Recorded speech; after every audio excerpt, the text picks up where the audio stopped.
라이트 앤 딜라이트 말씀 묵상의 시간입니다. 사랑하는 주님, 오늘도 새날을 열어주시니 감사합니다. 때로 캄캄한 어둠 속에서 길을 잃고 빈 무덤을 서성이는 모습을 저의 일상에서 봅니다. 내 곁에 계신 주님을 알아보지 못하고 원망과 슬픔의 눈물만 흘리는 저의 약함을 긍휼히 여겨주시기를 기도합니다. 절망 중에 있는 우리 이름을 다정히 불러주시는 주님, 주님의 음성에 우리의 닫힌 눈이 열리고 소망이 다시 살아날 것을 믿습니다.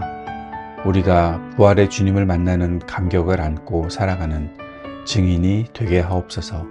예수님 이름으로 기도드립니다. 아멘. 오늘은 요한복음 20장 1절에서 18절까지의 말씀을 함께 읽고 묵상하겠습니다. 요한복음 20장 1절에서 18절까지의 말씀입니다.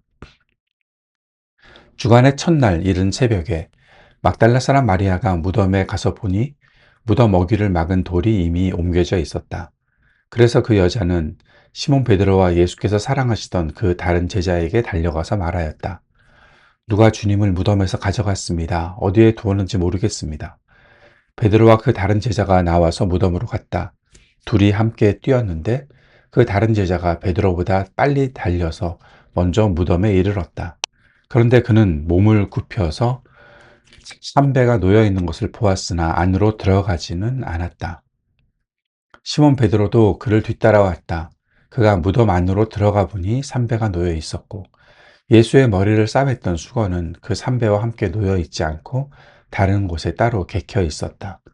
그제서야 먼저 무덤에 다다른 그 다른 제자도 들어가서 보고 믿었다. 아직도 그들은 예수께서 죽은 사람들 가운데서 반드시 살아나야 한다는 성경 말씀을 깨닫지 못하였다. 그래서 제자들은 자기들이 있던 곳으로 다시 돌아갔다. 그런데 마리아는 무덤 밖에 서서 울고 있었다. 울다가 몸을 굽혀서 무덤 속을 들여다보니 흰옷을 입은 천사 둘이 앉아 있었다. 한 천사는 예수의 시신이 놓여 있던 자리 머리맡에 있고 다른 한 천사는 발치에 있었다. 천사들이 마리아에게 말하였다. 여자여, 왜 우느냐? 마리아가 대답하였다. 누가 우리 주님을 가져갔습니다. 어디에 두었는지 모르겠습니다. 이렇게 말하고 뒤로 돌아섰을 때 그 마리아는 예수께서 서 계신 것을 보았지만 그가 예수이신 줄은 알지 못하였다. 예수께서 마리아에게 말씀하셨다. 여자여, 왜 울고 있느냐? 누구를 찾느냐? 마리아는 그가 동산지기인 줄 알고 여보세요. 당신이 그를 옮겨 놓았거든. 어디에다 두었는지를 내게 말해주세요. 내가 그를 모셔가겠습니다. 하고 말하였다.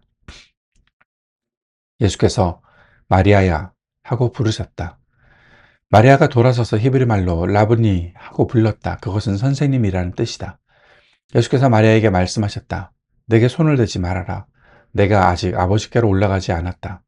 이제 내 형제들에게로 가서 이르기를 내가 나의 아버지 곧 너희의 아버지 나의 하나님 곧 너희의 하나님께로 올라간다고 말하여라. 막달라 사람 마리아는 제자들에게 가서 자기가 주님을 보았다는 것과 주님께서 자기에게 이런 말씀을 하셨다는 것을 전하였다. 요한복음 20장의 말씀은 이렇게 시작하죠. 안식 후 첫날 일찍이 아직 어두울 때. 이 어둠은 단순히 해가 뜨기 전에 물리적인 시간만을 의미하는 것 같지는 않습니다.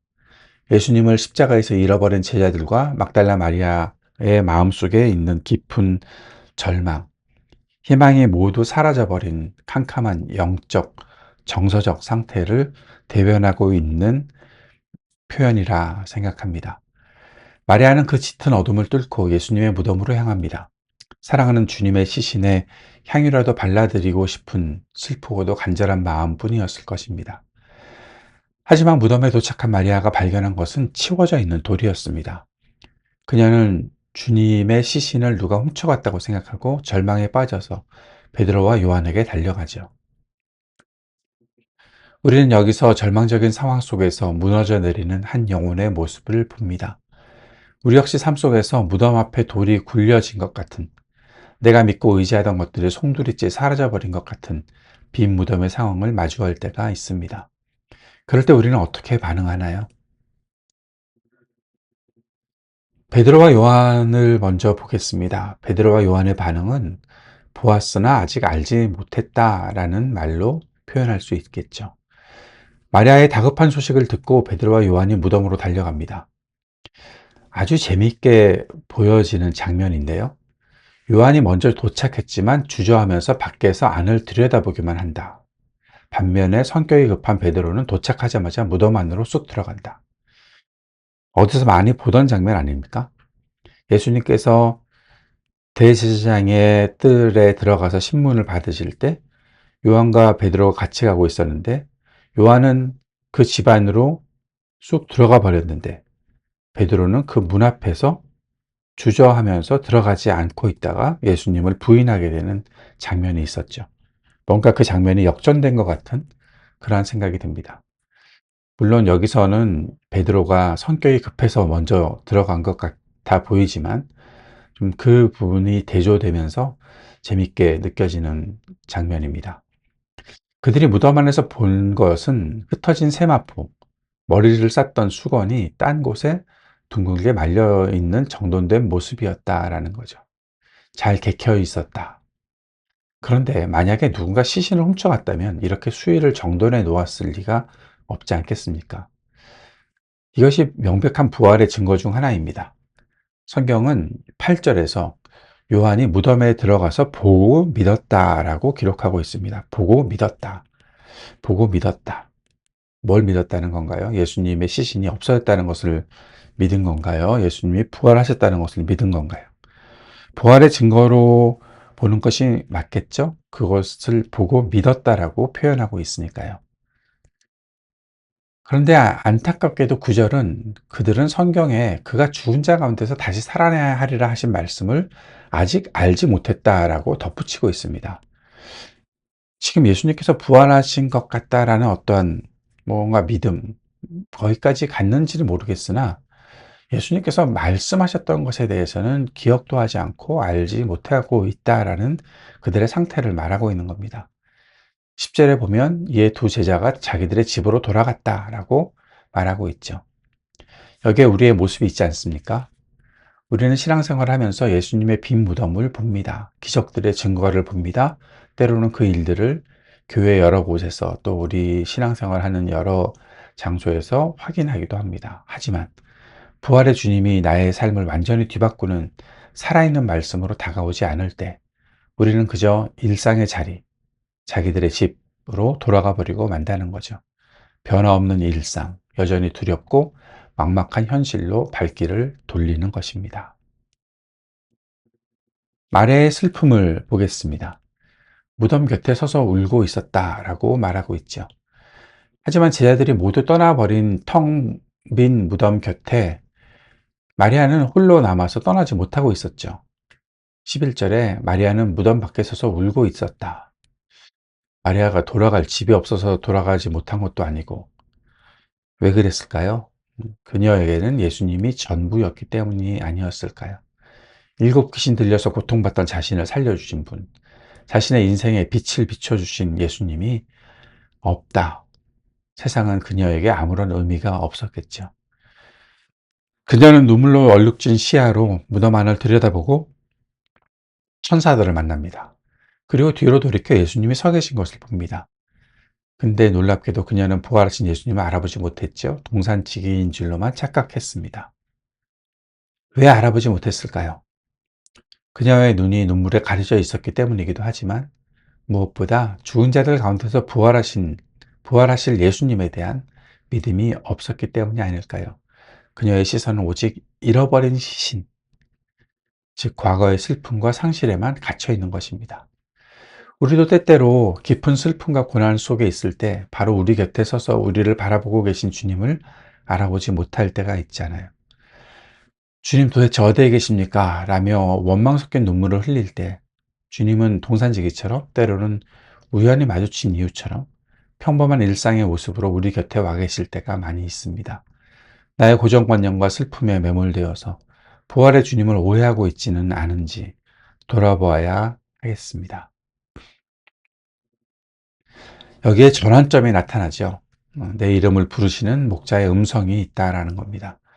예수님께서 마리아에게 왜 울고 누구를 찾냐? 라고 마리아에게 물었을 때 아직 제대로 주님을 알아보지 못한 채 시신을 어디에 두었냐고 자신이 모셔가겠다고만 이야기합니다. 바로 그때 예수님께서 한마디 말씀을 하시죠. 마리아야. 주님은 웅장한 부활의 교리를 설명하지 않으셨습니다. 왜 나를 알아보지 못하냐고 꾸짖지도 않으셨습니다. 그저 어둠 속에서 방황하면서 울고 있는 그녀의 이름을 그 옛날 그녀를 치유하실 때 부르셨던 그 다정하고 친밀한 음성으로 부르셨습니다. 마리아야. 그 순간 마리아의 영적인 눈이 번쩍 뜨이죠. 라브니여, 나의 선생님이여. 예수님께서 내 양은 내 음성을 들으며 나는 그들을 알며 그들은 나를 따른다. 요한복음 10장 27절 말씀인데 그 말씀이 성취되는 순간입니다. 부활의 신앙은 빈 무덤이라는 기적적인 현상을 보는 데서 완성되지 않습니다. 나를 찾아오셔서 나의 이름을 개인적으로 부르시는 주님의 음성을 들을 때 비로소 우리의 캄캄한 어둠이 물러가고 부활의 아침이 밝아옵니다. 주님은 오늘 절망 가운데 서 있는 우리의 이름을 부르십니다. 실패와 상실감에 빠져 우는 우리의 이름을 정확히 아시고 가장 사랑스러운 음성으로 호명하십니다. 그 음성을 들을 때 우리의 모든 슬픔은 기쁨으로, 절망은 소망으로 변하게 될 줄 믿습니다. 부활의 증인으로 우리를 부르셨다는 사실을 우리가 기억하길 바랍니다. 부활의 주님을 만난 마리아에게 예수님께서 새로운 사명을 주시죠. 너는 내 형제들에게로 가서 내가 내 아버지 곧 너희 아버지 내 하나님 곧 너희 하나님께로 올라간다고 해라. 예수님은 마리아가 주님과의 재회라는 개인적인 감격에만 머물러 있기를 원치 않으셨습니다. 두려움에 떨며 숨어있는 제자들에게 이제는 종이 아니라 형제가 된, 친구가 된 그들에게 이 부활의 기쁜 소식을 전하라고 파송하십니다.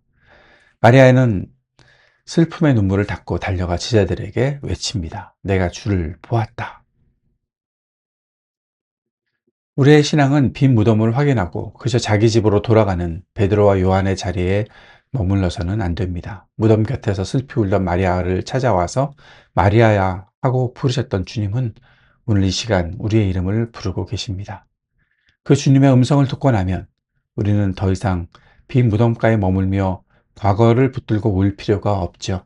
이제는 일상으로, 세상으로 절망에 빠진 이웃들에게로 달려가서 내가 살아계신 주님을 만났다라고 증언하는 부활의 증인이 되어야 합니다. 우리의 이름을 다정히 부르시는 부활의 주님과 동행할 수 있기를 바랍니다. 주님이 주시는 위로와 능력으로 우리 삶의 자리가 슬픔의 무덤에서 기쁨의 동산으로 변화될 것을 믿습니다.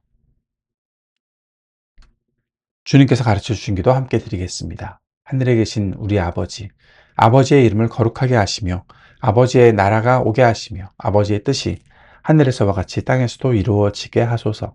오늘 우리에게 일용할 양식을 주시고 우리가 우리에게 잘못한 사람을 용서하여 준 것 같이 우리 죄를 용서하여 주시고 우리를 시험에 빠지지 않게 하시고 악에서 구하소서. 나라와 권능과 영광이 영원히 아버지의 것입니다.